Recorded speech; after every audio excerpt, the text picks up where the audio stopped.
What is embodiment? When you meet someone, do you observe that they are comfortable in their own skin? Do you see them as exuding confidence, or are they present in the moment? If you say someone embodies patience, you may see them pausing before they respond to you in all situations, no matter what their emotional state is in the moment. If you say someone is present in the moment, you may at one point see them joking or laughing with the group or supporting one person off to the side, speaking softly as they comfort them through a difficult time. If you say that someone is the embodiment of a quality, you may mean that that is their most noticeable characteristic or the basis of all that they do. A mind-body connection for me was a gateway into embodiment, and working out consistently was my introduction to that journey. Although I didn't know it at the time, beginning to get into weightlifting around 18 years old, right around the time I graduated high school, working out was my path to personal growth and unlocking all the knowledge that followed. So along the way of my weightlifting and working out consistently and being that as part of my lifestyle, I noticed a lot of changes that came about.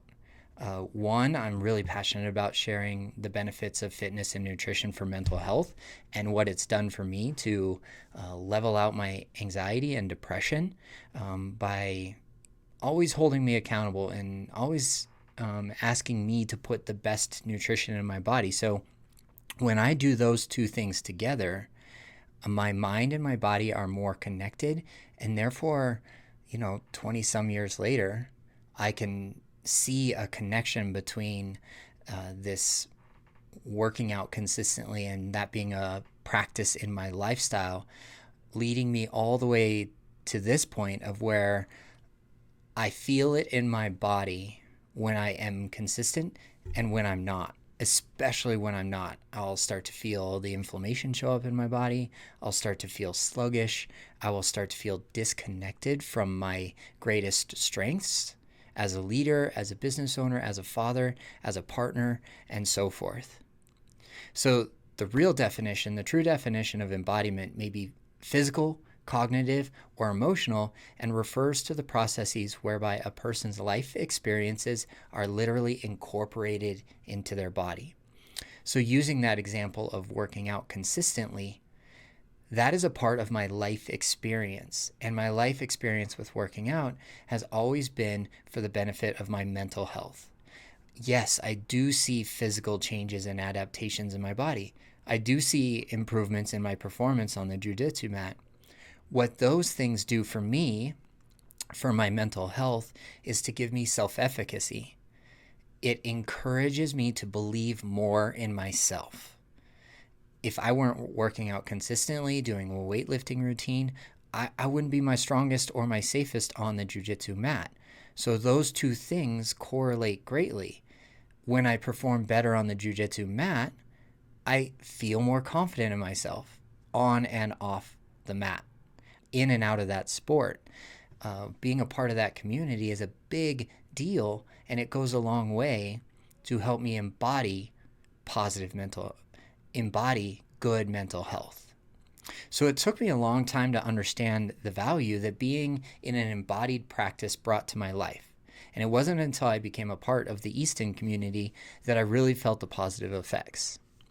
Being part of something larger than myself brought me into a community where I can see other leaders in the room who have come before me through their practice of jiu-jitsu and embody their core values, otherwise known as like walking the walk. They talk the talk. They embody their own strengths and qualities, and they've been practicing jiu-jitsu longer than me, so they're drawing me forward. They're calling me forward. They're leading me towards what is possible in the sport of jiu-jitsu, working out consistently, and fueling my body for optimal performance.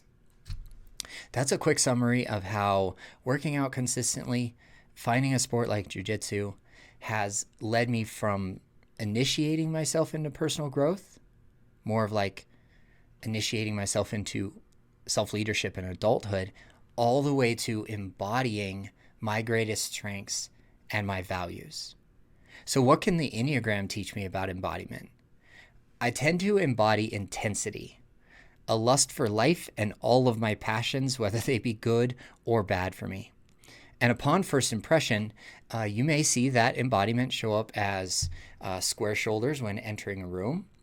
I may appear guarded, thick-skinned, hesitant to commit, or rushing to be the best. What I'm trying to summarize here is that I embody a very intense personality type. And that's what the challenger is on the Enneagram. They lust for intensity. Whether that be a good or a bad thing, we'll dig into that here in a second. But Jiu-Jitsu teaches me patience, groundedness, presence, mental, emotional, physical, financial, and spiritual health. So those core values show up in my embodied presence, in my embodied nature. If you were to see me at my best, I would be sitting up nice and tall. My spine would be straight. My chin would be slightly forward. I would embody patience by responding versus reacting. We'll get to that in a minute. And that's what Jiu-Jitsu helps me embody in my life.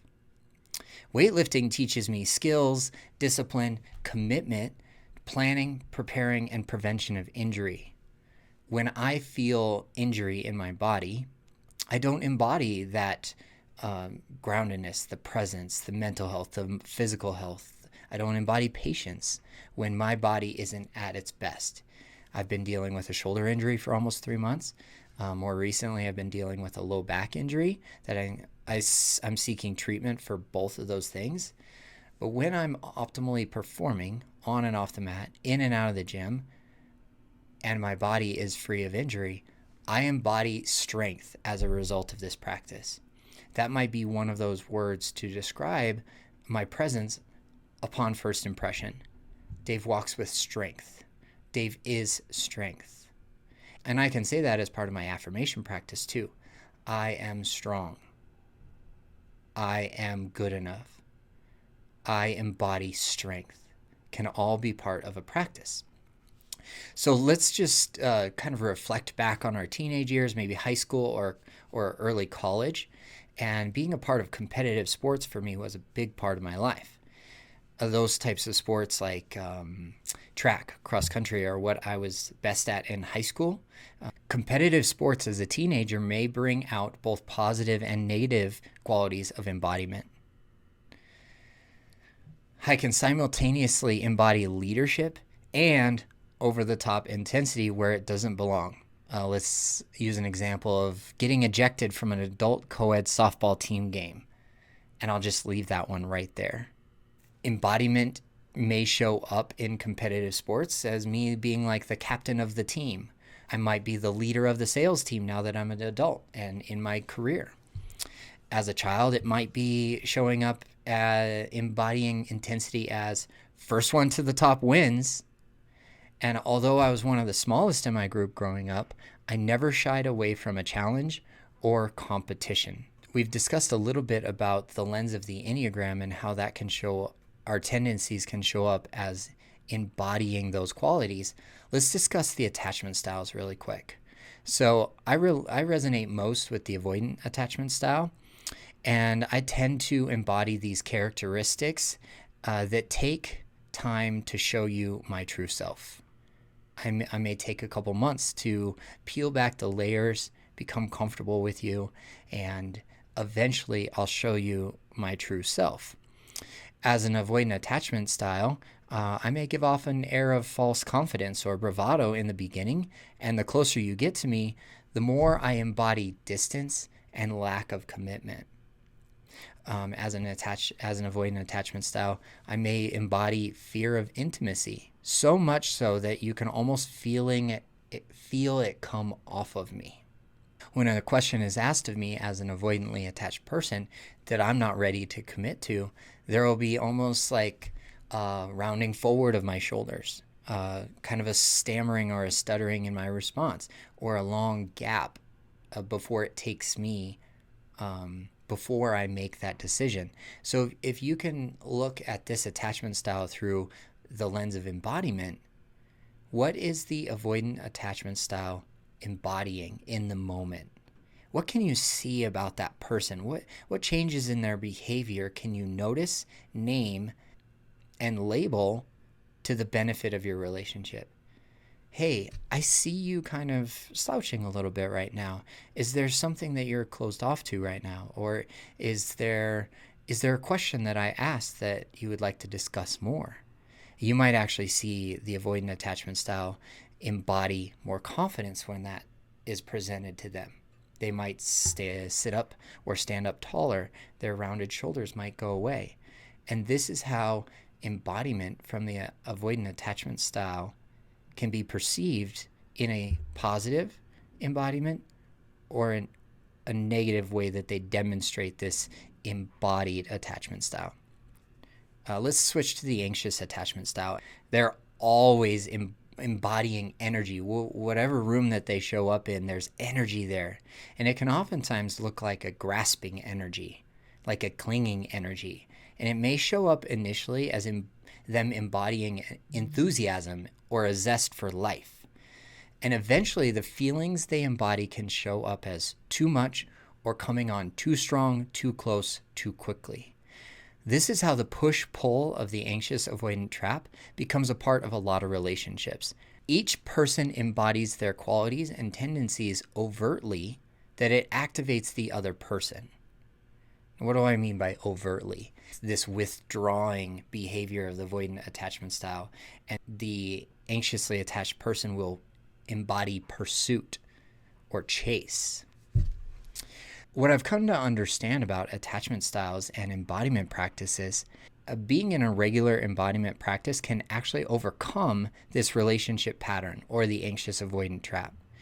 What I found as the avoidant attachment style is that if I embody leadership, it creates a container for the relationship that feels safe for us both and can lead to great depth and intimacy.